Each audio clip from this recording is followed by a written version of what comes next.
Previously on Talking Trash.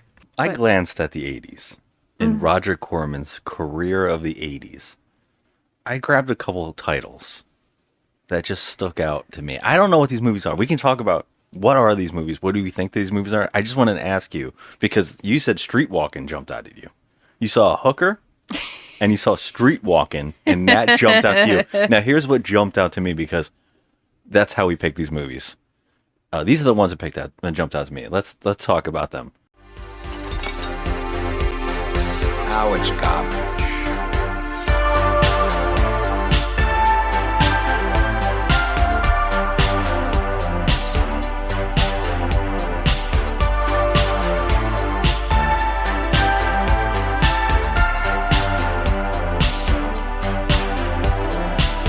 Just another movie night.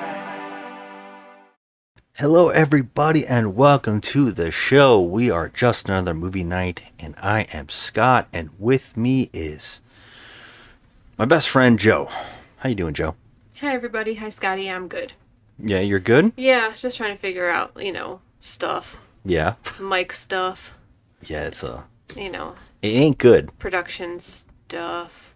Well, what are we doing today, Joe? We're doing what? Talking trash, all right? We're doing talking trash. Did you know that? I know that we're doing talking trash. Do you know what we're doing? Yeah, we're doing talking trash. That's all we do is trash talk. All right, everybody, this is our show to spoil, review, debate, crap on, and give second chances to the hated, the lowest rated, the much debated, and the often forgotten flicks on the internet, all while asking the question, is this the worst movie ever made? And if not, what is? Because here on the show, we believe that you can't truly review a movie unless you know what the worst is. Did I say it right? I No. don't know. It all might have came out sloppy because this is talking trash, and it's all about sloppy. It's all about trash. Trash talking. It is trash, and I will say this definitely falls under the category of often forgotten flicks. Definitely. Oh, without a doubt. 100. But I got another thing. It's a Okay. special day. You know why it's a special day? Why? This is our 100th episode of Talking Trash. Oh, talking trash. 100 episodes of Talking Trash. Wow, and we're wasting our 100th episode on beach balls? What other way could you? What other way could we waste our time but on a bad movie? This is what we do. Now, okay, look. Talking trash. Let's do a little talking trash about our show. Okay? Okay.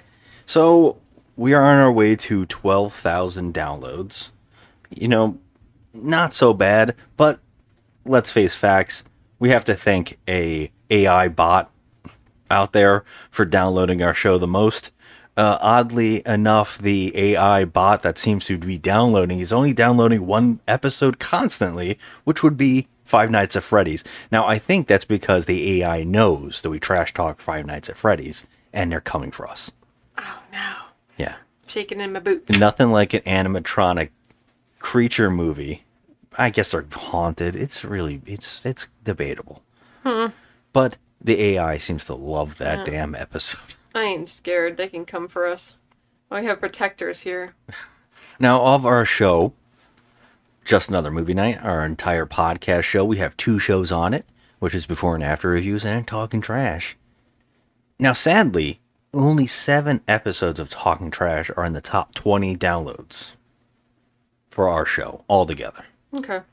Okay, only 7 movies have made it into the top 20. Now, this is my favorite show to do. I love talking trash. It's why I wanted to do a podcast in the first place. The reviews are going to get the most download. I mean, let's face it. The reviews, the right after reviews where we just give our thoughts about a new movie in the theater, are probably going to get the most downloads because people are interested in what we have to say about the movie they saw. Mm-hmm. So I don't blame it, although those are really, short, and we're just getting some thoughts out, and it's hard to talk about because we can't spoil and everything like that. But Talking Trash is the opposite. But Talking Trash is also a culty indie type thing, where we're talking about movies that no one has ever seen, or people have seen and forgot. You don't want to admit that they've seen that. Exactly. And we try to go out of our way to talk crap about the movies that people are never going to go watch. But we figure, like, you know what, we'll go out of our way and we're trying to do a public service and watch all the movies that no one wants to watch. Yeah, and also we like to talk to each other about movies that we've seen that are just dreadful. Yes. Well, and also hope for the diamond in the rough. Yes, we are still looking for a diamond in the rough, and sometimes we do find one. Well, we found plenty, I think. Yeah, we do. Find Now, them. out of the 7 episodes on the top 20, do you want to play the guessing game of what those movies are of talking trash? Oh, Lord. 100 movies. We've done 100 talking trash movies. 7 on the top 20. Would you like to guess the 7 movies that are in the top 20 Well, for talking trash We movies? know that Five Nights at Freddy's isn't there. That was actually a before and after review. But didn't it turn into talking trash? I think it kind of did, and we said that we wanted to revisit it because the bot seems to love it, and we want that bot to download more. Okay, so the next one would probably be, I know that Street Fighter is on there. No. Right? No? No. Mortal Kombat Annihilation? Did not make it. Bog. Did not make it. You're kidding. Yeah, I was wondering if you could even think of what these could be. Congo. Did not make it. Okay, I'm out. Tell me. You didn't guess any. That's it. You give up. I don't want to look like a damn fool. I already do my best at looking like a fool. Do you want to start? You want to go from what's the top to the bottom, or the bottom to the top? Let's go the bottom to the top. Okay, so right at number 20 is The Crawlers. Ah, yeah.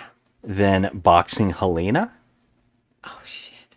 Tokyo Drift, The Fast and the Furious, the first one, Oh, son of a bitch. I forgot about those. Possession, Yeah.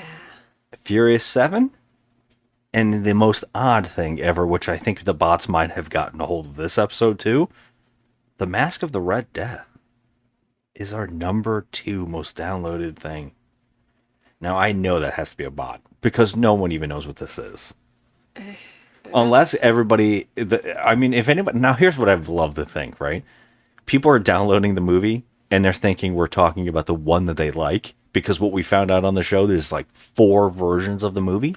Yeah, we did find that out. And I actually made jokes about it over and over. I said, not the Mask of the Red Death, not the Mask of the Red Death, the other Mask of the Red Death. So everybody downloading is probably like, what the hell? Oh, man. Frank Stallone Frank Stallone. in a Mask of the Red Death Oh, movie? man. Yeah, it happened. We listened to it. Dang. Somehow that's our number 2 most downloaded thing. What's number 1? Well, that would be the before and after reviews, Five Nights at Freddy's. Oh, that's number 1, okay. Because the bot got a hold of that sucker. Oh, man. All right, well, now, how do you feel about those 7 being in the top 20? I think it's odd. Are you disappointed that those are the ones? Yeah. Now, I was wondering if you also wanted to add these, but this is the ones I wish got more love. Well, except Possession. That one deserves Yes, to be I on think there. I think that actually turned into a hoot, and it Oh was an my accident. God. It was an accident. Still can't get over that film. So the ones that I wish got more love, these are my picks, and maybe you can think of some to add to this. But The Beyond, Hocus Pocus, Hard Ticket to Hawaii, Zombie 3, and Swim.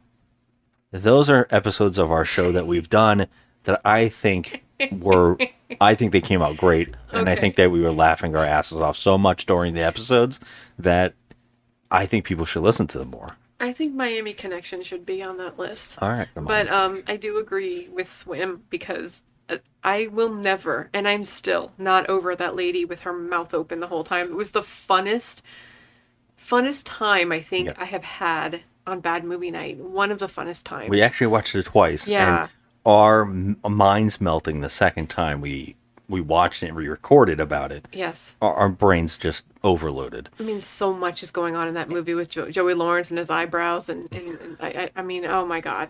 Well, I would say everybody, I went and made an edit of the movie just of the woman's mouth open, the whole movie. So go on my Instagram page and please look up my video that I perfectly scored to mouth from Bush. So There must be 20 minutes of her with her it's mouth. not. It's the whole. It's almost the open. whole song. I think it's funny. You know, please listen to our episode and then watch the clip show of the mouth open because we talk about it a lot. So, yeah, that's 100 episodes. Is there any thoughts that you have about doing Talking Trash or what Talking Trash has become The evolution of talking trash. I love talking trash. There are some films I will say that really just annoyed me to the point that I was a stinker on the podcast because it just stunk me out. It just stunk me up. I couldn't do it. Like Norman or whatever, the driving Norman or whatever, that appointment or whatever it is, some shit that we did. I was so Oh. hateful of that movie. I think that's a good one because it was more of a debate about the movie, and I think that's a lot of fun. I think when we can debate a movie and not agree, I think that's more of an interesting conversation. Yeah, and I think that doing the Fast and the Furious films they just made me a different person inside. And I don't ever want to watch another Fast and the Furious movie. I really think I'm out on this. I don't even care Well, about that movie night. I just can't. Well, we see every movie first off, and I would say that the No. last one ended in a huge cliffhanger, literally. And I need to know what the hell that piece of crap is going to be. And I voted it the worst movie I had seen that year. I'm going to stand by it. I don't care if Winnie the Pooh, Blood and Honey is everybody's least favorite movie of that year. That movie, that cost like $100,000. Fast and the Furious cost $100+ million. So fuck that movie. Anyways, let's not talk about that anymore. I know I get on my rants about Fast and the Furious. Anyway, I had a good time talking trash about the Toxic Avenger series. Did you? Because we were very disappointed with that movie. Well, there's two that we enjoyed, and I like talking about those. And there was also the same with the Leprechaun in the Hood. Okay. That movie was one of my favorite things to do. I loved it. Wow. Okay. So, yeah, we had some good times on talking trash. Yeah. We've actually even started our ranking within. This would be our 40th movie right now, of ranking the talking trashes, which is pretty cool. I think it's an interesting addition we should have been doing from the beginning because we're really trying to find what is the worst movies, and by doing this, we're putting movies on it. So that's kind of fun too to see what is the worst comparatively. Like we did a whole month where people told us to watch certain ones. Oh, Barbarella is still going to be in my head forever. Yeah, and I think by doing that, we're like, well, if you think Son of the Mask is the worst movie, like, no, we found worse. We found worse. And we've told people who have, like, our friend reviewers online have told us some movies, and like the Son of the Mask, I said, the challenge is out to you guys now. Watch what we think is the worst and tell me which one's worse. Oh, yeah. No one wants to take that challenge. No one wants to take that challenge because I guess we did it for them. Because they're going to lose 2 hours of their lives. Yeah. You can never get back. I guess so, yeah. So, yeah. We did all the dirty work for them. We're constantly doing the dirty work. And I guess that's a good segue into tonight. Because it's a 100th episode. How else to celebrate it than a complete misfire of a comedy, maybe / teen movie, beach comedy. I don't know what this thing is. I'm having trouble with this. This is produced by Roger Corman, not directed by Roger Corman, correct? Yes. Okay. Now, I feel as though there's no... This is the most... I would say on our show, we've done some plotless movies. This one is pretty plotless. Yeah. Well, here's the thing, though. This month, we have picked movies that we did prior on another episode where we were doing Roger Corman movies. You had picked a movie called Street Walkin', and I said, well, why didn't you pick all these fun titles? And we decided what would be funny is later on, actually watch those movies I suggested as a joke. And you actually, during our episode, gave thoughts about what you thought each movie was. Yes, you asked me what I thought the synopsis of Beach Balls was. So, would you like to now listen to what your thought of Beach Balls? I don't remember what I said, so please refresh me. Okay, here we go. Next up, Beach Balls. Beach Balls. Okay, so Beach Balls is a movie starring Frankie Avalon. Oh my God, Frankie And Avalon. He is he's a father, and his two sons are. Let's backtrack. Okay. Do you really think Frankie Avalon would work with Roger Corman? No, Yeah, but No, he you did gotta this remember, because he's- he needed the paycheck. but I mean, you have to think, what would Roger Corman's Beach Balls be? Okay.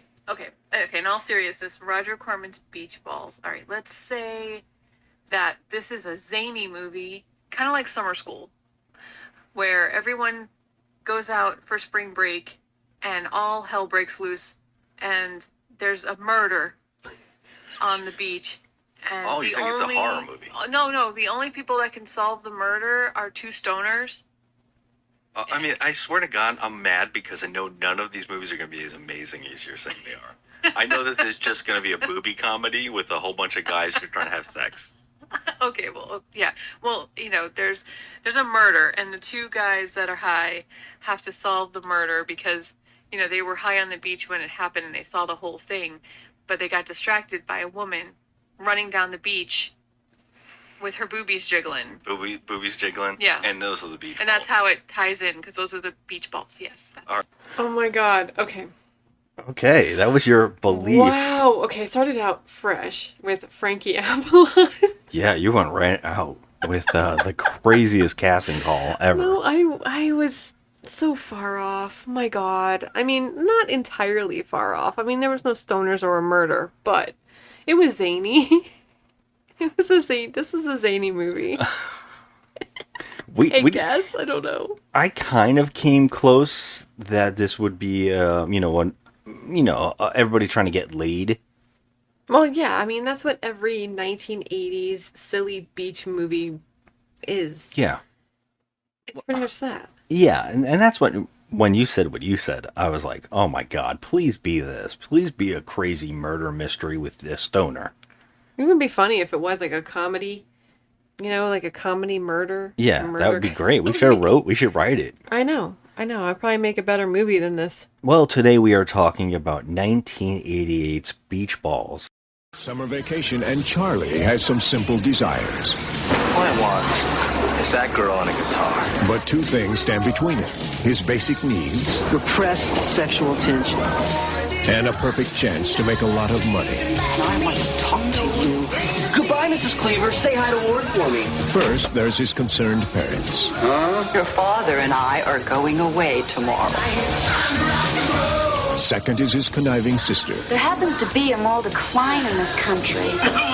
There will be no drinking, no overnight guests, and no parties. Is that understood? Hush! It's Beach Balls, Radical! They're here. and you're all invited. Whatever you do, don't touch your fingers to your mouth. Weird. I can't take him anywhere. An hour and 17-minute R-rated flick. It has a 4.4 from only 338 people on IMDb. So we are now 339. We're the 39th people to ever. Well, I guess I 40. haven't put my review in yet, Yeah, it's not me neither. so it doesn't count. Yeah, we'll two numbers finally get added to my. this movie. It was directed by Joe Ritter, who wrote The Toxic Avenger. Yeah. He has worked on many films as an assistant Steadicam operator, included Pulp Fiction, Bram Stoker's. I always say Stroker. What is that? Bram Stoker. Bram Stoker's Dracula and Starship Troopers. It was written by David Rocklin, and this is his only credit. That's it. Okay. Yeah, it stars Philip Paley? Philip Paley as Charlie, who is famous for playing Chaka on Land of the Lost. Isn't Chaka the monkey creature? Yeah. And now, this is wild. And I feel like this is a one of those, what's that called when you believe something that didn't happen, but you think it happened? What is it called? The Mandela effect? Mandela effect. I feel like this is the Mandela effect because I really thought that was Clint Howard all this time. I Oh my always thought it was God. Clint Howard. Yes, we did think it was Clint I always Howard. thought it was him. Oh It my actually God. looks like Okay, Clint Howard. First of all, can I just say that this guy looks like he looks like Zach Morris had a baby with Corey Haim. You said that, and I said the guy, that one, I can't think of the actor's name. Oh, man. He just played Adam Warlock in the Guardians of the Galaxy 3. But he has those eyebrows. They're very prominent eyebrows. I don't This think guy he has looks like- that. No, he doesn't. He looks like Corey Haim. Okay. All right. I'm sorry. Jeez. All right. This also stars Heidi Helmer as Wendy. She was in Porky's Revenge. It also stars Stephen Tash as Scully. He's known as Couple Wavy Lines in Ghostbusters. Yeah, but he's been in other stuff, right? I mean, he's in some stuff, but like walk-ons and stuff like that. Really? Nothing as prominent as this. He's in this entire movie. This also has Amanda Goodwin as Tony, who I saw in her IMDb credits has a movie called Whore. Oh. Just Whore. Okay. Raph Mario as Sam Sugarman from The Mentalist and They Call Me Bruce. And also, I cannot believe you didn't point this out during the movie, but Gary Schneider as Mollusk. He is famous for playing Bozo in Toxic Avenger. He's stressing me, Julie. He is stressing me. Oh, Bozo. I can't take it, Julie. I cannot take it. He is screwing up my karma. Oh my god. I didn't even notice You it. didn't notice it, yeah. No. He's basically playing the same character in this movie that he was in that. Except in that, he had more dialogue. In this, he has, like, no dialogue except, Yeah. sorry, Mom. Oh my god. I didn't pick up on that. Yeah. Yeah. So, yeah, we watched this movie. We did this only because... And I also have to read this factoid out. These are the movies that were suggested to me because I watched this movie. I love looking at these when it says, hey, you watch this, you might like these. Yes. And I love them. I had to write them all down for you. Body Waves. Oddballs. Snowballing. Hot Splash. The Malibu Bikini Shop. Beach Fever. And Bikini Summer. Okay. I'm like, I want to watch all of them. I want to watch all of those. They sound like complete trash. I like Snowballing the best. They're just getting What straight was the to other what... one? The Malibu Bikini Shop? Yeah, the Malibu Bikini That's Shop. going to be a titty flick. We got to watch that one. Oh, these are all... And here's the thing that sucks about this, right? These covers of these DVDs or these... when you would go to the store and you would rent these movies, you would see these covers that were just like a pair of boobs and like a hot girl over tanned and someone doing something funny on their boobs. Like there's like a guy surfing. If it's a ski movie, there's a skier going down the boobs. You know what I mean? Yeah. It always the same, and you think, oh my god, it's gonna be so hot. There's gonna be so many pretty girls. Then when you watch the movie, you're like, it's kind of tame, huh? Yeah. That's this movie tonight because this is just literally a bikini, just the boobs and the crotch on the cover, and that's it. And none of that really is in this movie. No, they need to lure people in with their VHS tape covers. So. I mean, and that's the thing. And I think you agree with me. We've talked about this before. I don't know how much we've talked about it on the show because we rarely get comedies. We usually walk into horror movies, sci-fi, and action. This is true. Comedies are my least favorite bad movie. I know a lot of people grow up with comedies and they kind of give them a pass. But when a comedy is bad, it is really bad. Yeah. Also, it's hard to differentiate what is being done on purpose in these slapsticky ones and what is just bad. Yeah, I agree. You know, agree. they fucked up and they're bad. Like in this movie, we saw the boom mic no less than 12 times. It was insane. A poor production. Yeah. But can I just make one statement about this film? All of this whole entire movie happens because this kid wants a new guitar. You realize that? This whole movie actually happens only because he wants to get with a girl. But he wants The guitar is because of her. so he could get the girl. Yeah, because it's all about her. And, okay.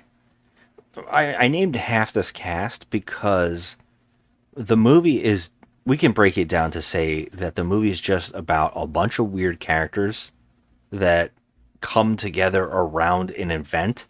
It's one of those movies where there's like an event, characters all come down to it, but it really has this one main character and the people revolve around him. And like you said, he's trying to get with a girl. And it's the whole damn movie. And everything that he does is because of a girl. Yes, and we're supposed to believe, yet again, in these 80s movies, that these are 17-year-olds. Yeah, this one, I was questioning it because I thought they had graduated. I thought this was like out of high school kids. Because The plot of this movie, it seems to be that the main kid, which I said is, I think his name is Charlie. Charlie, he got arrested because he is somehow caught up with now it doesn't look like this kid would be caught up with these douchebags, but there's 3 douchebags that seem to use him a lot, and they're kind of like a drunk stoner biker gang guys. Yeah, so just picture, and I'm sorry to bring him up again, Corey Haim in Dream a Little Dream, and how he and Feldman are friends with Joel and his friends. Joel and his friends are a bunch of hooligan asshole douchebags.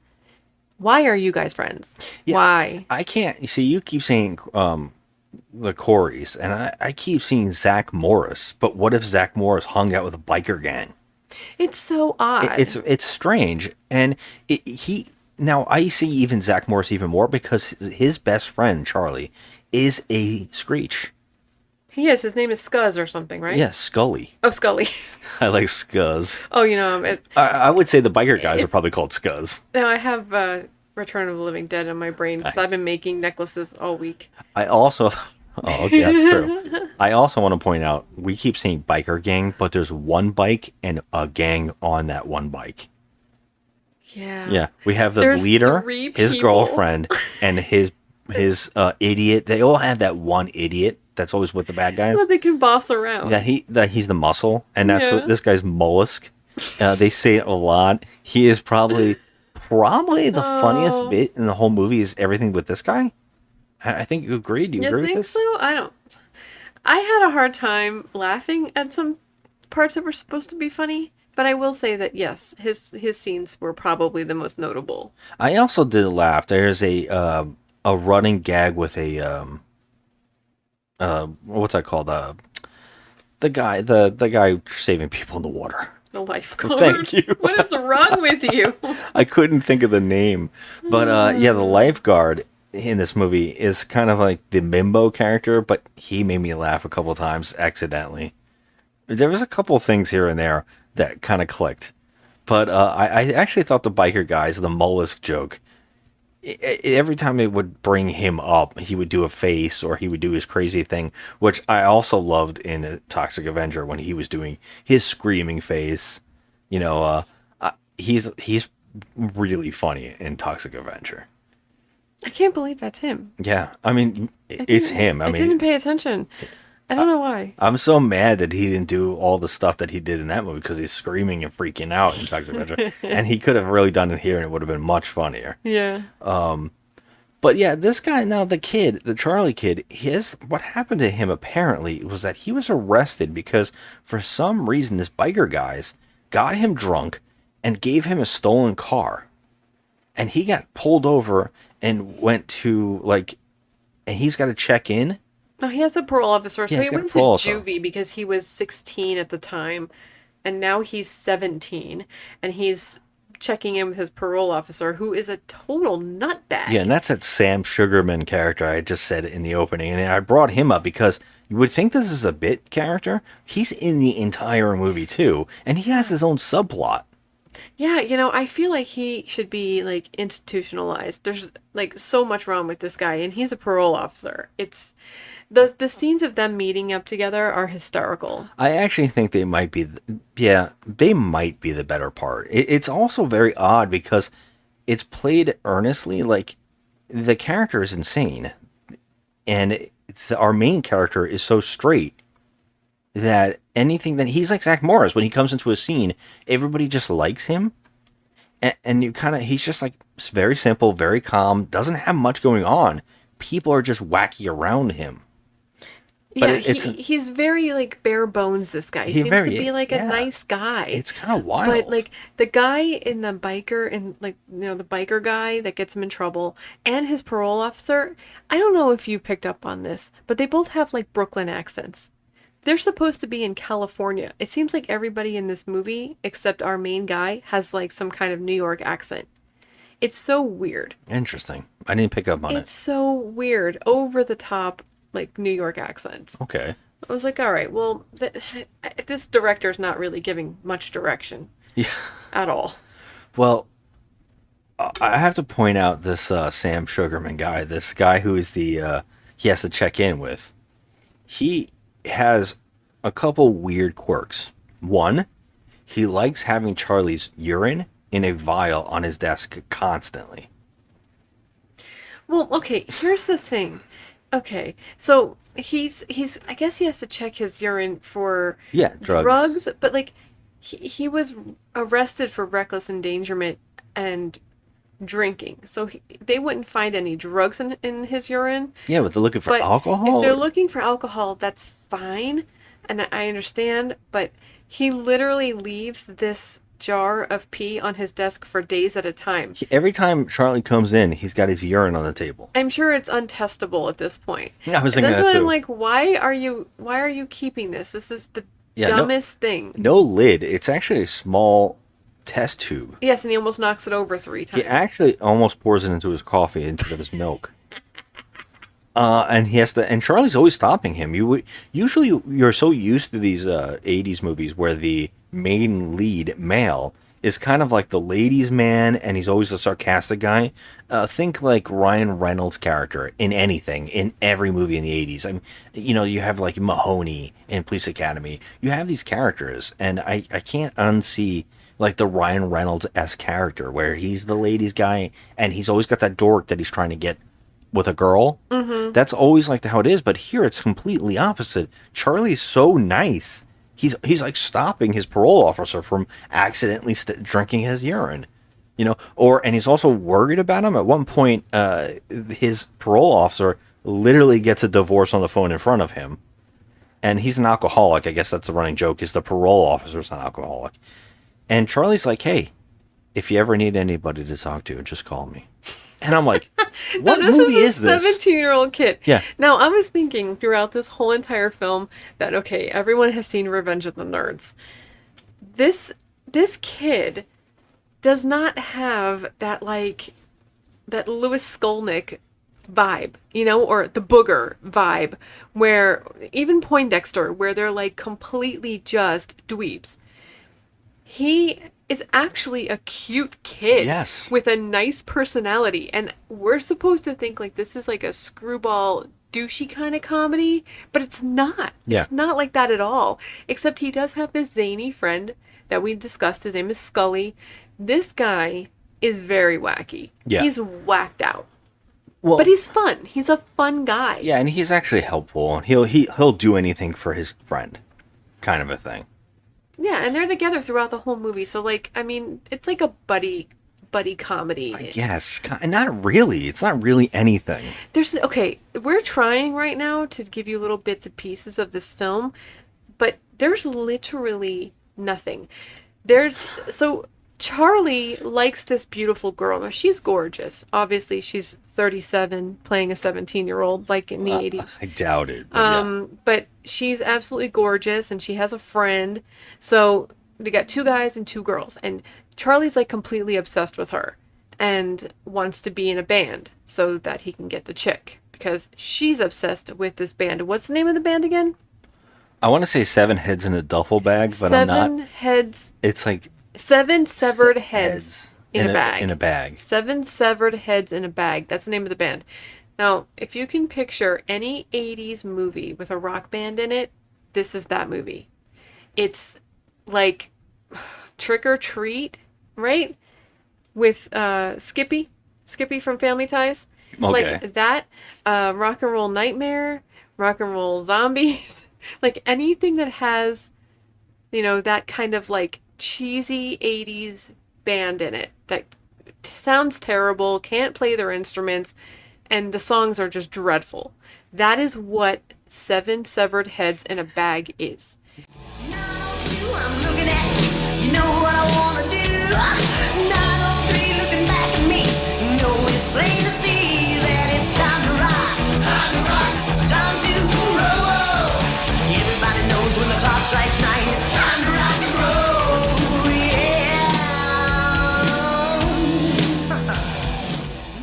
They're awful. Yeah, this isn't Spastic Colon. No one's ever going to be Spastic Colon. They're a national treasure, okay? But this group that that's in this movie. So this chick that Charlie likes is obsessed with this band, but mainly the lead singer, whose name is Keith. Now, he reminds me literally of every 1980s like singer. Like he has he just has that look. Like he wears the hat, like just like Judas Priest, like he has just everything. And she's like obsessed with him. She doesn't want to be with Charlie. She says, "You're just my friend.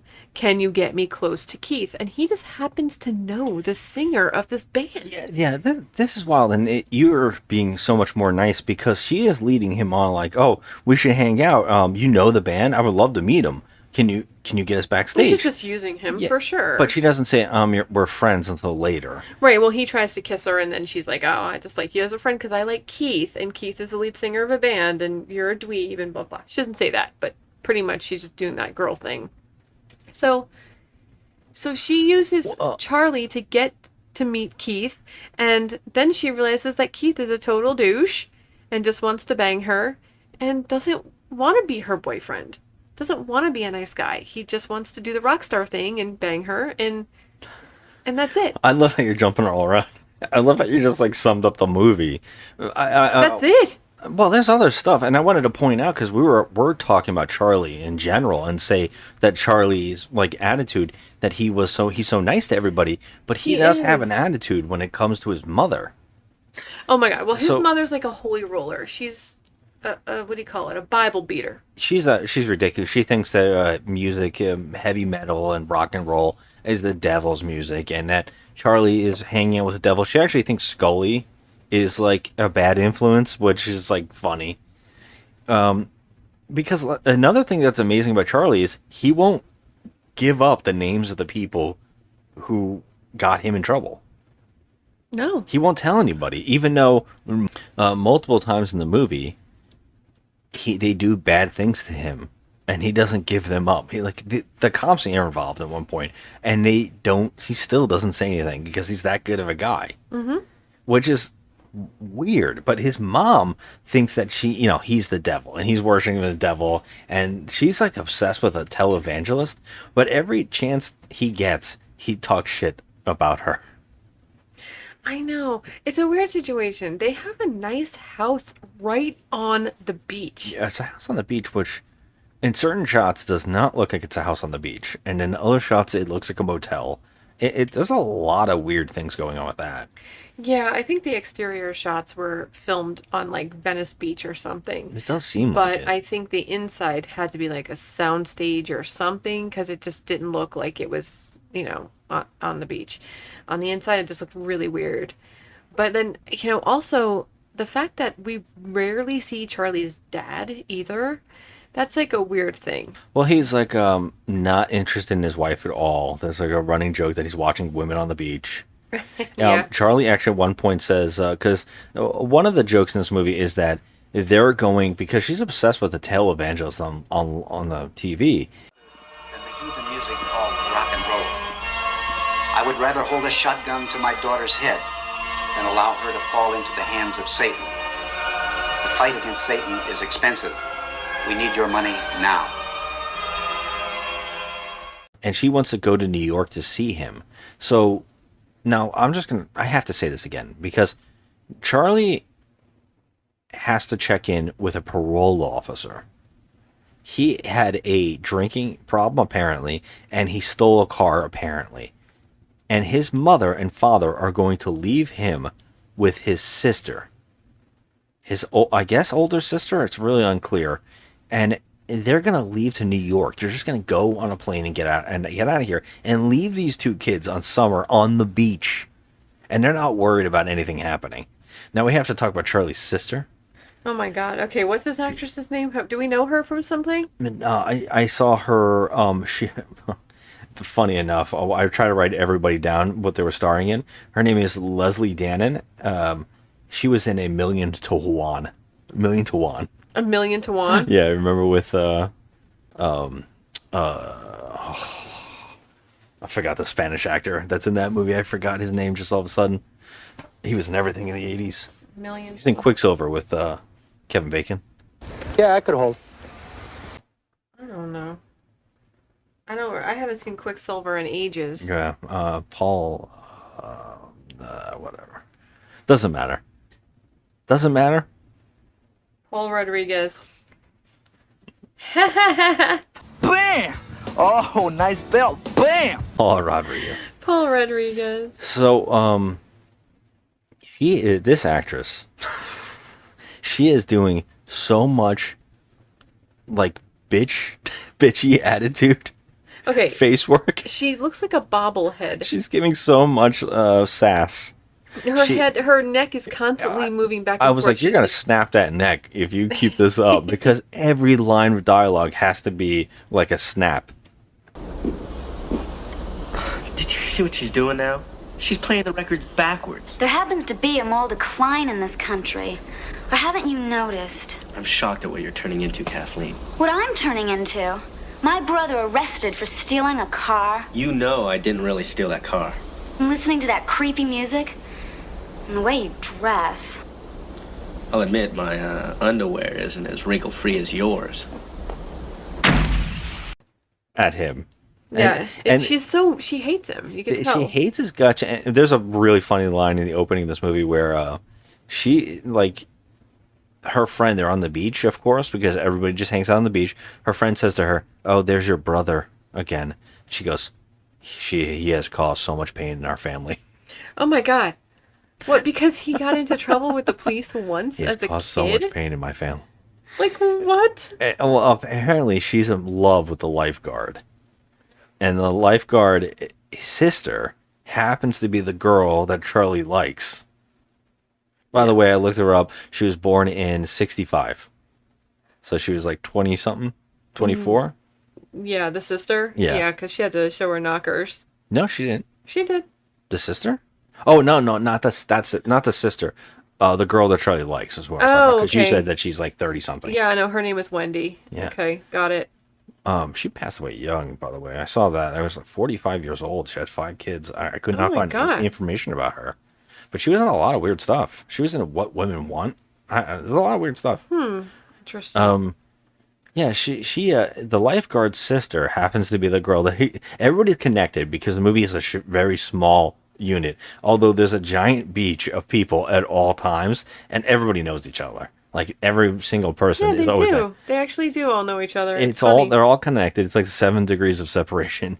The sister, the girl that Charlie likes happens to be the sister of the lifeguard who likes his sister, and Scully is going to help them introduce each other because for 3 years he's been staring at this girl, and he finally gets her over, and then he hooks up with her best friend. So Charlie's best friend Scully and this other girl are hooking up. And they like fall for each other like instantly. There's not even a question here. They just like each other. Oh, yeah. Just because he puts on her makeup. Okay. This is one of those scenes that I was like, okay, this doesn't, it just was a little extra for this character. Like, I know Scully was like a bit zany, a bit out there, but he's sitting in a club with this pretty girl, and he just starts putting her makeup all over his face. Yeah. It was so weird. He makes himself look like Peter Criss from The Kiss. I mean, he looked like it was just a little bit ridiculous. And then he starts kissing her. And at one point, I don't know if you noticed this, but the actress was just like so turned off by it. Like, I feel like she was just like, oh man, do I really have to do this? It was weird. It was very odd. It like, was weird. I feel like she was being like, like forced against her will. Like, I know I can see it. You know, it was weird. I just didn't see the chemistry between the two of them at all. I didn't either. It's also questionable. Like, you don't really see the chemistry with anybody. No. Because Charlie likes this girl who doesn't really even see him as a person until she needs him. Of course, that's every girl. Yeah, and it's kind of sad because she automatically likes the rock and roll guy who isn't that cool. We see him sleeping with multiple groupies, and his music is not that great. My favorite thing is when we see the band playing in clubs, you can actually see like some people who look like they would listen to heavy metal in the background, not moving much. And like you have like a group in front of the camera who are just like yuppies dancing, and you're like, yeah, The real people are in the back, and they don't give the shit about this. Yeah, exactly. But she, of course, is in love with this guy. And the moment that Charlie is out of... And like you said, it doesn't make much sense, but Charlie's like, I want to play guitar so I can get with this girl. And I know the band. And I know the singer of the band, and he does, which we actually thought that was a lie. That it was like one of those Zach Morris things, like, oh yeah, I can get you in with that. You know, and it's like he's got to figure out, how do I fix this now? No, there's no plot. He actually knows the guy. And the guy is like, hey, what's up? And just like leaves. Hey, it's nice seeing you again, Charlie. It's weird. Like, we don't even know how he knows the guy or they don't whatever. Tell but us. Apparently everybody knows his band and they're kind of popular. So Charlie like throws this party because his parents are out of town. Yeah, there's so much stuff getting there. Like the biker gang like comes in his house and destroys his house and rips up the sister's clothes. She calls the cops, and he's got to figure out how he can get out of that. So he like comes up with a whole plan to get the sister out of the house and then throw a concert. Now, the whole thing is he's afraid to have like people in his house because he's afraid to get in trouble again. Yeah. And then he's like, you know what though? Let me trash it. Yeah, you know what? Oh my God. The funny thing about this is that he is on probation and he doesn't think twice about having these hoodlums and these hooligans in his house, in his parents' house. And he's selling beer. His mother already is like pissed with him. Yeah. Really pissed with him. So like, why not just throw a party and sell beer when you're underage, number one, you're on probation, number two, and you know that having rock stars in your house is going to trash your shit up. Yeah. He allows people to get into a fight in his house and trash the whole house. And I'm talking about destroying his mother's like tchotchkes and like little, you know, figurines and whatever. That, of course, occurs. In all these movies, you know, at the end of it's like, oh, they're going to trash this place. Yeah, and he seems completely fine with it. He's not freaking out. You know, it's like in Gary and Wyatt where, you know, Wyatt was having a total meltdown when there was a missile in the middle of his house. I can see how Wyatt's having like a total breakdown. See? But not this guy. This guy, his house is trash and he doesn't even care. He doesn't even think about it. But what I thought was one of the... There's a couple of funny bits that I wanted to talk about, but we kind of like jumped through it. There is like a opening joke where someone lets loose a pit bull onto the beach, and then the lifeguard screams, "Pitbull!" Everybody screams like it's the end of the world, and they all run into the ocean. And this goes on for a while, and this actually made me really laugh. Okay, because I don't understand this part. I just love that people like flipped out because of Pitbull was on this. I mean, they went into the ocean. Every time they went in the ocean, Scully goes, "Shark." So they had to run out of the ocean to the pit bull, run back into the ocean to the shark. I was laughing. It was I was like, that is a funny joke. It was so dumb. But who would have thought? Who would have thought this was a setup for an later joke? Because that kind of blew my mind. I didn't understand. I thought this was just a silly little joke that I wish the whole movie was more like this. But this joke actually comes back because another joke in the movie is that Mollusk, one of the band guys, the guy from Toxic Avenger, his mother apparently is the worst, and everybody seems to know it. And the girl that Charlie likes, her brother, the lifeguard, he's like a hardcore Republican is what they keep saying, and that he wants everybody to be straight-laced, and he doesn't want his sister around Bad Element. Rightfully so. But he goes to the club, and he's going to go fight Charlie, and Scully wisely tells the band, do a song for this guy and say it's to Mollusk's mother. We have a request from Doug. Can we get the spot on Doug, please? That's right, folks. Doug would like to dedicate this next tune to Mollusk's mother. That's right, folks. Doug is dedicating this next song to Mollusk's mother. And the tune is called Loves the Bitch. Take it easy, Mom. Can't afford to get you in any trouble tonight. You guys better get out of here. Mollusk is a force of nature. Yeah? So am I. And the song is like, love's a bitch, and so are you, or something like that. And so Mollusk freaks out because you cannot talk about his mother. So Mollusk and this guy are about to fight, and he scares the guy off just by screaming in his face, and Mollusk like wins. So it's like a running joke about Mollusk's mother. And sure as shit, like they have this giant thing. Now, Charlie does this really funny bit where he tricks the lifeguard into asking out the sister. And they go off, and he reads an entire diary passage that goes on forever. This kind of made me laugh too, because it goes on and on and on. But it's like a setup of how he should ask her out and how he should take her on a date, so he can get rid of his sister for the entire night on Saturday night. And it kind of works out. The guy does take her out, and they go.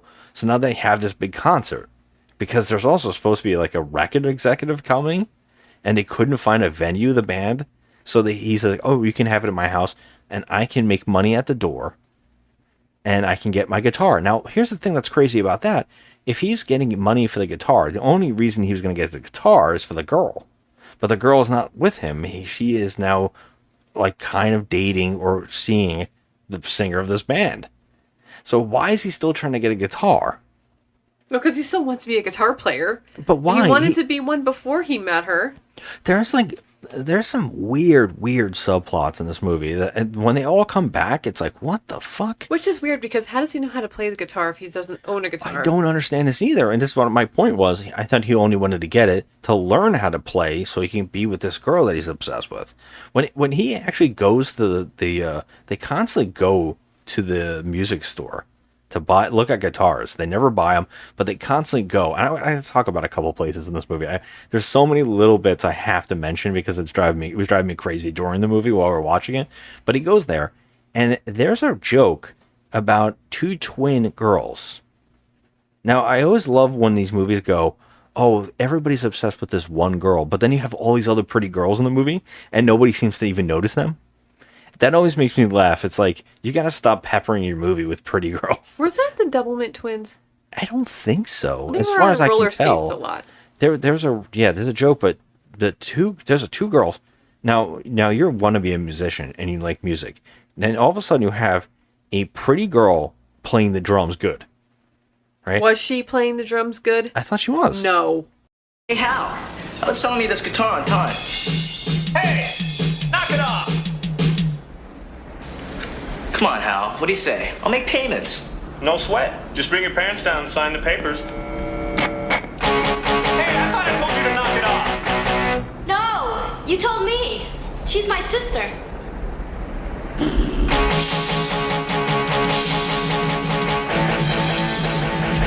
God damn it. They were atrocious. Oh, I thought it was really good. No. I thought it was like decent. No. And then all of a sudden there's another girl playing the guitar, and the joke is that he got them mixed up. He thinks, hey, I told you to stop playing the drums. I'm playing the music. And he's like, oh, that's not me. That's my sister. And they're twins. And that's like a running joke in the movie. They keep coming back in weird scenes. Yeah, they were terrible, though. They showed up at the party that So Charlie I was wanted to get to throwing. that. Yeah. Another place I have to talk about is this weird restaurant they keep eating at. Can we talk about that restaurant? Do you not know what I'm talking about?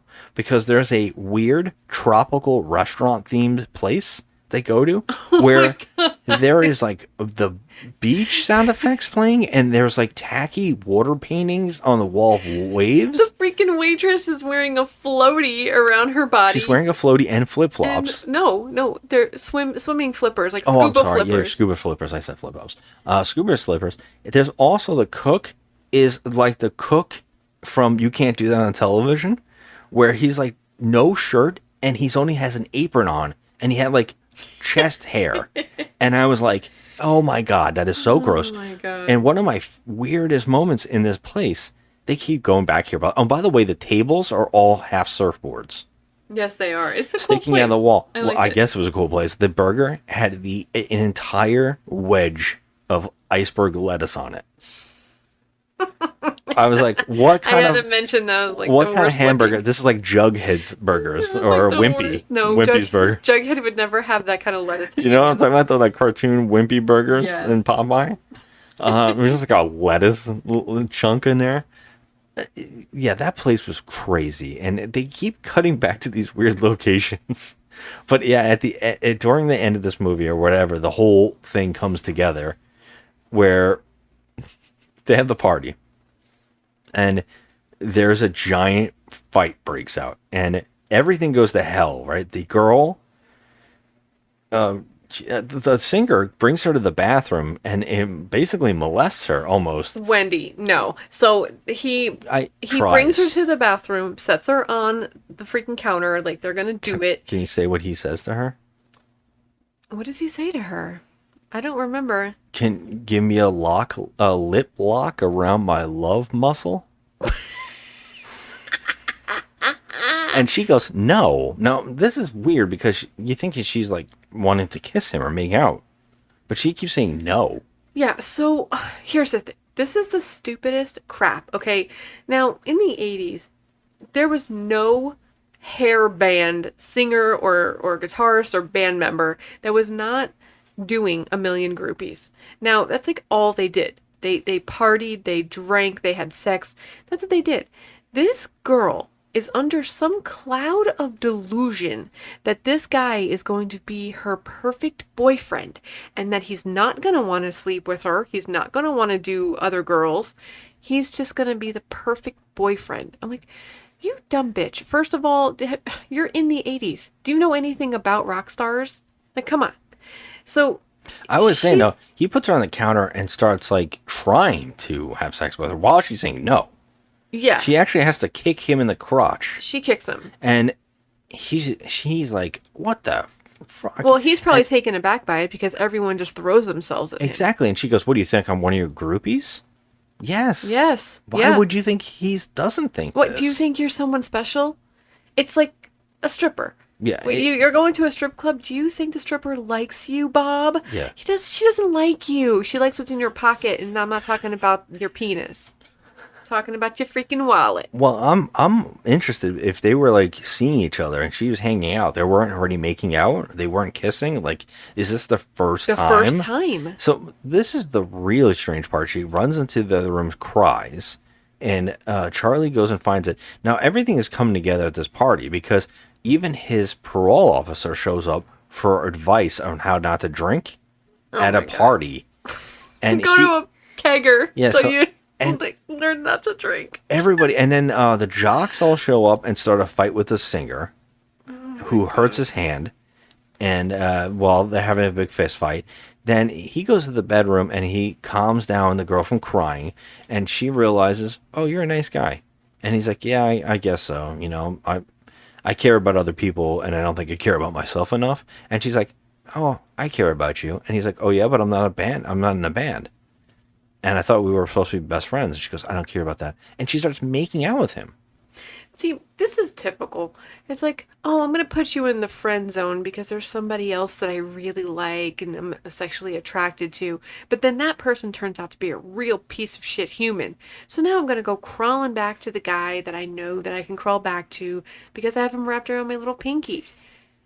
That's fucked. It's a good guy syndrome. Good guy syndrome is not a good thing. I can't stand that in movies. Everybody always goes, where's the good guys at? It's the guy you don't want to pay attention to. It makes me so annoyed too because like there's never a guy that says, you know what, go fuck yourself. You had your chance. No, they always fall for it. Yeah, I it's agree. bullshit. It's sad. Like it always like plays out like this, where it's like, oh, now we're together. Now I like you because now you're listening to me and you actually care about me. It's so stupid. Yeah, he cared about you before, but then you wanted the rock star, the slimy, disgusting, herpes-infested rock star. He's probably got every freaking STD on the planet. Well, here's the craziest bit.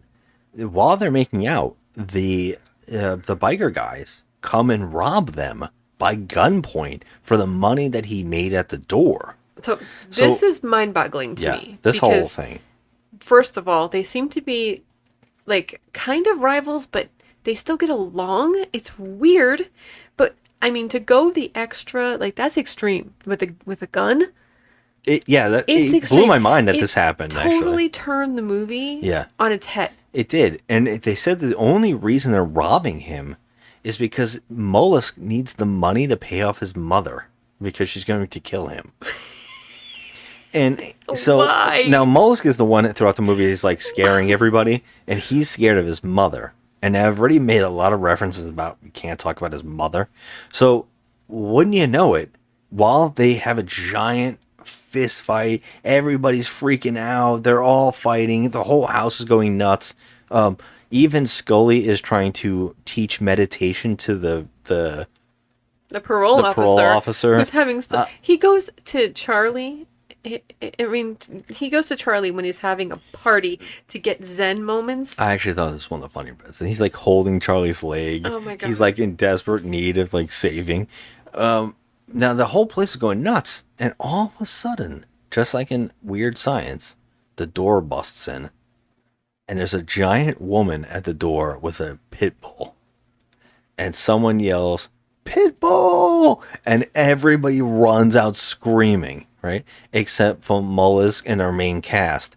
And she's like yelling at Mollusk to like, treating him like crap. And he gets on the floor and he's like, "Sorry, mommy. And I got your money right here." And she's like, "That's good. That's a good boy. I won't have to stick my pit bull on." And all of a sudden the two twins show up. And then they go, "Hey, I know a guy down the street that has a bad, more vicious pit bull than you do." And she goes, "Bring me to him. I need them to fight." I have no idea what's happening in This the is scene. the strangest scene in the movie. She wants to take her dog to fight with Another pit bull dog. I'm like, what? What is the hell? reasoning? Just to show that she's bonkers? She runs out with the pit bull, and the two twins follow them like they're excited to watch a giant fight. None of this of makes pit bulls. any sense. Like, none of this. It's so weird. And exactly at this time, the door, Charlie's they hear parents a car show up. show and up. Charlie's like, "It's nobody. It's just my parents and a strange man at the door." Oh, they're here. And they carry these two men, the father and another guy, carry in the mother, who's like completely comatose. And they can't figure out how to put her on the floor for about a good 5 minutes. They keep putting her on everything in the house until they just throw her on the floor, which was kind of a funny bit again. Well, it turns out on the plane, they were sitting next to the record producer who was supposed to come and listen to Seven Heads in a Duffel Bag. And It's not Seven Heads in a duffel who gives bag. a shit? And he was supposed to come here. Now this guy comes in. This guy does not look like a record producer. He looks like a bouncer. He's huge, this guy. And he or a 1980s gym teacher. Yeah, he looks like he's got Lionheart hair and he's got the sunglasses. He helps. He goes, "I'm here to listen to the music." And the singer of the band goes, "Well, unfortunately, I hurt my hand and I can't play guitar." And he's like, "But Charlie can play guitar." So Charlie, and he does this whole thing where he's like, "Oh, I'm going to play and Charlie's going to be behind me and he's going to like simulate that my guitar." And the record producer's like, "No, move over. I want to see him too." Right. So then Charlie gets up there. Now, all of a sudden, Charlie can play incredibly. Here's the thing. This is what I was saying. He doesn't have a guitar. He has not had a guitar in this whole entire movie. No, we've Trying never to seen him buy a play. guitar. We've never heard him say that he's good. No, nothing. Now he suddenly can play like Eddie Van Halen, okay? And Yeah. he looks nothing like anyone in this band. So he would never fit in this band ever. And he was playing good, right? He was playing it really good. Yeah. Really good. That's probably because Steve Vai actually did the guitar. Steve Vai? Are That you is serious? really weird. Yeah, I know. I found that out. I was like, huh? He's credited on the sound, the music No. of this movie, as the guitarist. Oh my god.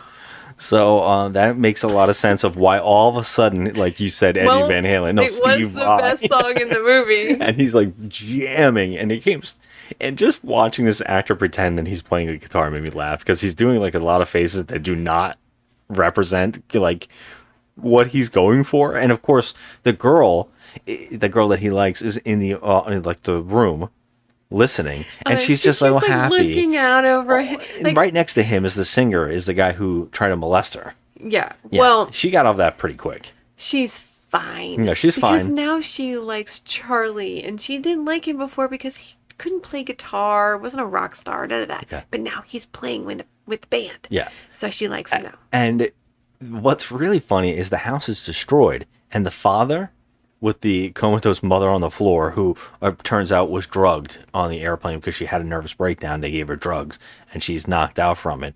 The father is like enjoying. It doesn't matter. The house is literally destroyed. Yeah, Charlie's completely not bothered by the fact that the house has been obliterated. Yeah, because everything's working out. Everything's playing to him. It's like aces. And by the way, the parole officer, completely healed. He is now a Zen master. Yep. Scully and the girl are together. His girl, I guess, they're happy, I suppose. They seem fine. Yeah, they seem fine. Everything is turning up. Now, you might be wondering, whatever happened to the sister and the guy that went to that was tricked to going to, he was going to bring her to a hotel. Now, this bit is one of the most insane things. I really need you to explain why they put something like this in this movie. I do not know very what's happening. off-putting. It's off-putting to the 900th degree. He takes this girl. So this is the lifeguard. Charlie tells her, bring her to don't say anything. You know, how's this whole thing? Drive way out. Go to the end, like all the way out there. Go to this hotel that's in the middle of nowhere.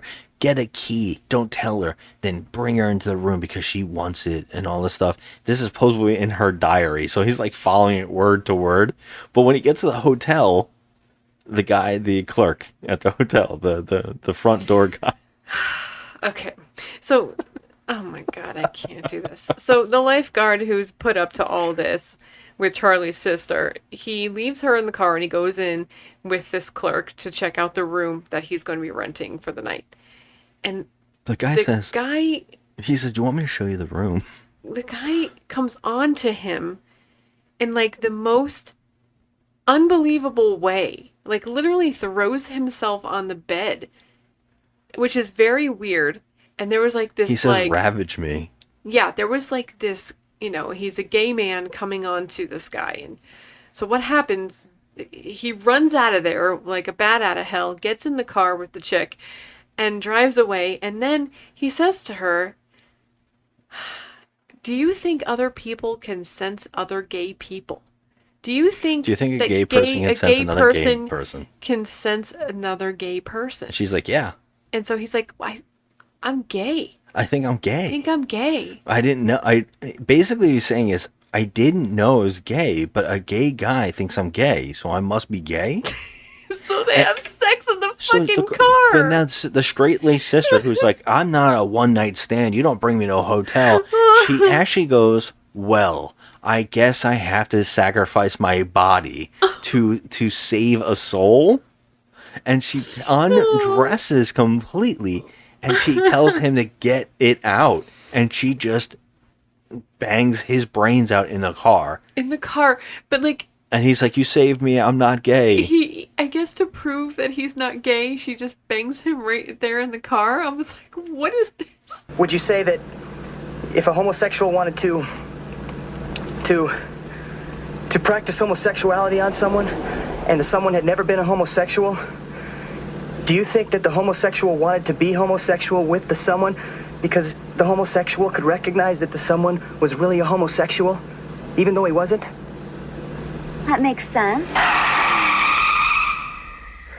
Kathleen, I'm a homosexual. Is this the surprise? The clerk in the motel room was attracted to me, so I must be a homosexual. I'm gonna have to kill myself. But Doug, I'm attracted to you. God, I'm so confused. Doug, I have very strong moral principles. But I could not forgive myself if I let a chance go by to help a young, outstanding American out of moral confusion.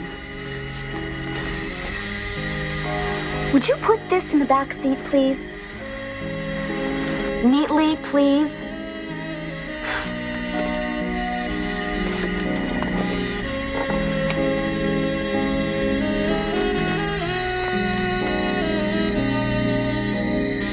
Well, don't just sit there gawking. Remove your pants. Yeah. Like, what is this going comes out of on? nowhere. It is so bizarre. It was like the most bizarre part of this movie. And it is the only sex, besides the groupie was having sex with the guy. Yeah. It's the only sex in this what we thought was going to be, I like thought a this movie was gonna comedy. be like a total tit fest. I Yeah. mean, I thought there was going to be gratuitous boobs here and there. Like at one point, a woman's bikini top washed up on the beach, I forgot about that. and some lady just runs out of the water with her boobies flopping around. There's children everywhere, and The ADR in the line, hey, look, it's someone's mother. like, why? I know what. The mom's Like, looking pretty the mom's good. got some nice hunkers. Like, it was just so stupid. I thought that this was going to be like one of those beach romps where like everyone's just trying to get laid, and Yeah, like a it was group gonna of be, like, guys. slapsticky. It threw me for a loop because you think the movie Beach Balls, like that can have several meanings, but like I Not just one thought it beach was, ball in this whole movie. Nope, nope. I mean, I thought it was gonna be like a whole group of kids that were just each had their own like little storyline going on, but it was so out of control, wacky, like that kind of thing. Yeah. And it wasn't. It wasn't like that at all. I'm just very disappointed in the title of this film because it threw me for a loop. Yeah, and you know what's funny too is at the end of this movie, because it pretty much wraps up That's with it. all of this, and it Yeah. wraps up in a happy way where everybody's together. So much so, this is how crazy it is. He's such a good guitarist that they're on the beach. Him and his girlfriend now they're together. They're on the beach, and the singer of the band finds him on the beach and says, "Hey."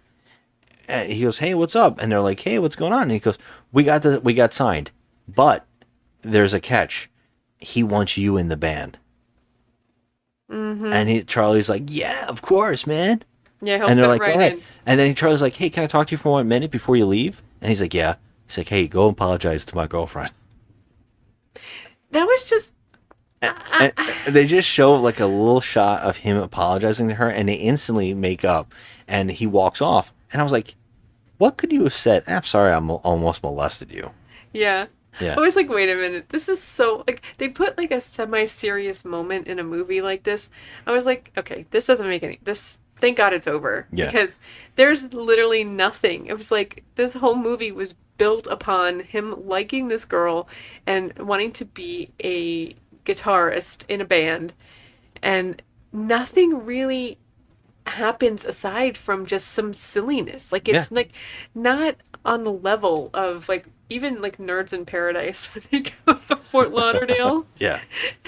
Lamar's in those tighties, classic. they're all in their underwear. It's a classic. I don't give a Oh my shit. god. Oh yeah, even the sister and the lifeguard are together, and she is controlling him like a slave. Yeah, it's just bonkers. And you know, The only thing we don't see is the mother making up with Charlie. no, they just skip over that whole thing. They just the house drop is that plot. trashed. I mean, They they just would drop it. throw him out after that. You know, after their Yeah, house but the is father is all destroyed. about him, and he's like, "You know what? I've made a lot of mistakes. I shouldn't have gone with her or agreed with her descent into this crazy church thing that she was doing." So he was pretty much saying, "I'm going to put my foot down now, and I think that Charlie, you should follow your dreams."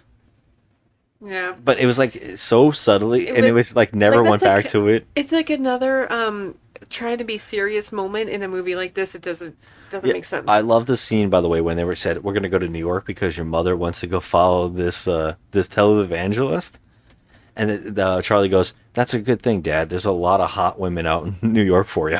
Oh my god. And he's like, "Shut up, Charlie." I know. Like, what are you doing? Encouraging a divorce, you idiot? I mean, pretty much, because he actually says his mother's name. That's why I was wondering it was a stepmom, because it would make sense that the sister and him don't seem related at all. Well, they never make mention of that, so that's a But plot point he you might never want to says make mention of. he says my mother, but when he talks about her, he says her name, which I thought was really strange. I didn't understand any of that, but yeah, nothing else. And also, the guys that robbed him at gunpoint, they don't get arrested. No. They're still out there. Yep. And it took us money. Oh, and that's the last joke in the movie. They said, "I wonder what happened to the money because it fell out of the guy's pocket." And while I thought we saw Mullis give it to his mother, which I'm confused about, but they said, "We never found out who found the money." And all of a sudden, out of nowhere, the two twins almost hit them with a car. They're driving a sand buggy, like a dune buggy. And that's the end of the movie. And they're all laughing. Ha ha ha ha. The twins found the money and they got a dune buggy. I mean, is that what they're saying? Yes. The twins went to watch the Rottweilers fight or But whatever. they secretly stole the money and they ran out. This is so stupid. Yes, yeah. Now, can I read the one weird trivia thing on this movie? Yeah. This is odd. Is there any trivia on this movie? This is it. It just says crazy credits. Okay. It says at the end of the movie, it says, any unauthorized exhibition, distribution, or copying of this film or any part thereof, including soundtrack, is an infringement of the relative copyright and will subject the infringer to serve civil and criminal prosecution, and by a visit from Mollusk's mother. Oh my god, that's some freaking turd writing that. Oh god, trying to be funny. I like that a lot. Well, I'll give this movie a 3. It wasn't the worst. You know, there's a part in this movie where I was like, maybe it was the first 15 minutes or so, I said, you know what, this isn't so bad. This could be worse. Mm-hmm. And as the movie went on, I was like, yeah, it's kind of dull.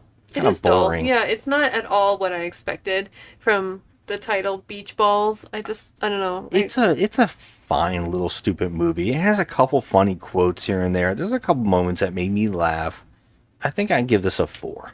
Okay. I think I've seen way worse. I just don't think this, unfortunately, when you have bad comedy without a lot of funny jokes and a lot of good premise, your movie doesn't really work. So you're putting this in a category of so bad it's good. Because a 4 is so bad it's good. I just think it's a little...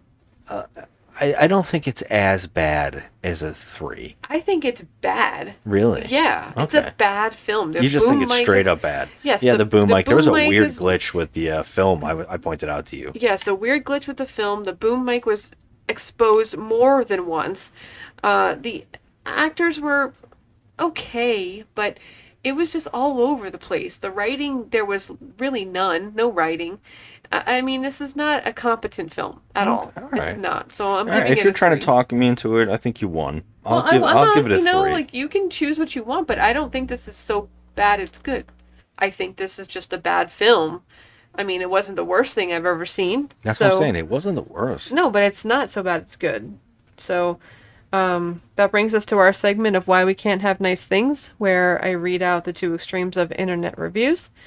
A 1-star review and a 10-star review as proof that people ruin the rating system and prove that no matter what, there's always going to be someone who fucks it up for the rest of us. So I'm going to start with the number 1-star review. Nostalgia, It Ain't. It's the title. This is by Hammer Rocks. As a young kid, I remember fondly some great teen movies back in the 80s and 90s. So when I saw that this movie was from the same era, and I've never seen nor heard of it till then, I got excited and expected more of the same experience as Revenge of the Nerds, The Sure Thing, My Science Project, Breakfast Club, Zapped, Ferris Bueller's Day Off. You get the picture.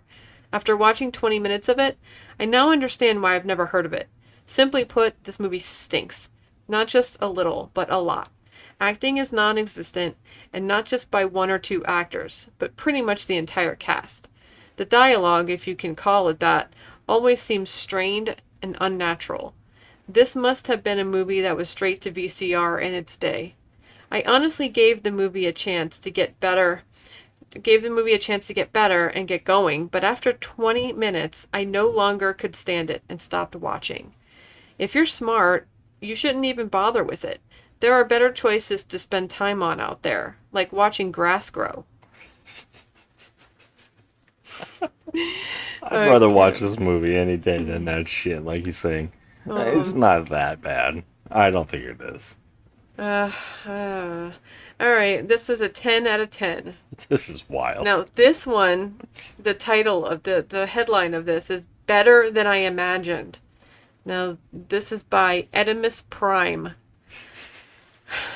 First of all, this could very well be an undiscovered gem of 80s B-movie comedies. Now, don't think you're getting the best movie ever made.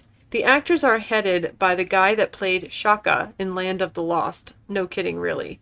But don't let that fool you. This movie is actually pretty funny, despite the other reviews here, which I respect but disagree with. I don't know, but what can I say? Sit back, don't overanalyze it, and give it a chance. It's better than you might think. Plus, what can I say? Leslie Dannon is pretty hot. So you're giving this a 10 out of 10, but you're saying, now don't think you're getting the best movie ever made. A 10 out of 10 is quite literally the definition of the best movie ever made. I mean, it just goes to prove the point of Yeah. the whole You concept. don't know how to of why we fucking can't review a mix movie. things. It's just, I have to boost it because no one else will. Yes. Yeah. Straight up ridiculous. Now, I mean,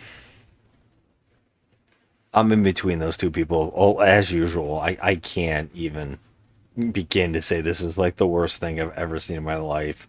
I didn't have like a hatred that we watched it. I just thought, No. oh, this is one of the duller ones we've ever done on the show. Yeah, it's a 3 because it's What not a so 100th bad. It's episode. good. I know. We chose this one for our 100th episode, and it's like a big stinker. But like I said, it wasn't the worst thing we've ever seen, but it's not on the so bad it's good level. So where are we putting this on our list? Yeah, I'm gonna stick this between The Mask and the Red Death, that is our number 16, and The Trip, Okay. which is number 17. So this will be number 17 now. Okay. Yeah, I think that's where it can go because we can't go any lower. And I can't go any higher because some of these other movies I would watch again a million times. Yeah. So, yeah. Although I will say The Son of the Mask is lower, and I don't know. I've started to debate that one as being worse than some of these movies, but Son of the Mask was a big piece of shit. it's bad, but it's not the worst. But yeah, I get it. Yeah, I'm definitely putting this at 17. Okay. So, yeah. Any last thoughts? Well, for our 100th episode, I just would like to say that Beach Balls is not the most epic movie choice, but you know what? We couldn't really know going in. I just But went with it. That was the next movie. I actually think we picked the wrong movie, but it doesn't matter now. Yeah, it doesn't matter now, but it's been a very fun ride doing these with you. And I'm happy we did 100 episodes so far. It's pretty rad. Kind of wild. Yeah, There's 100 movies we've watched on Talking Trash. that's amazing. That's kind of crazy. And it makes me feel so happy that, I have a life partner that I can do things like this with because I feel so lucky. I really do. Like, I love doing this with you, and I love watching movies with you and doing life with you. So, Love you. happy 100. Happy 100 with Beach Balls. Beach Balls. Yeah. And Mullis' mother. Pitbull! All right, everybody. Have a good one. And thanks for listening, as always. And please hit us up on social media at Instagram for me, Just Another Movie Night, and Joe for the Crafty Misfit. We'd love to hear you. We would love to have conversations about movies, and we would love to hear what you think the worst movie ever is. Please hit us up and tell us. All right, so until next time, here's to a next 100. Have a good one. Bye. Okay, listen to this now. Listen.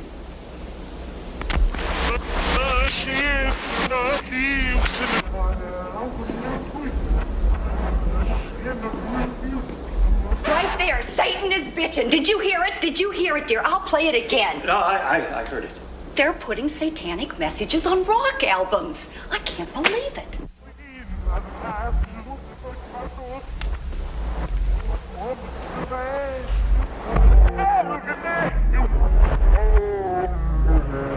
Maybe Satan is bitching means Satan is complaining. I mean, that would be a whole different meaning, wouldn't it? Maybe what they mean is Satan is a complainer. You know, the more I think about it, the more I'm convinced that what you've been listening to is an anti-satanic message.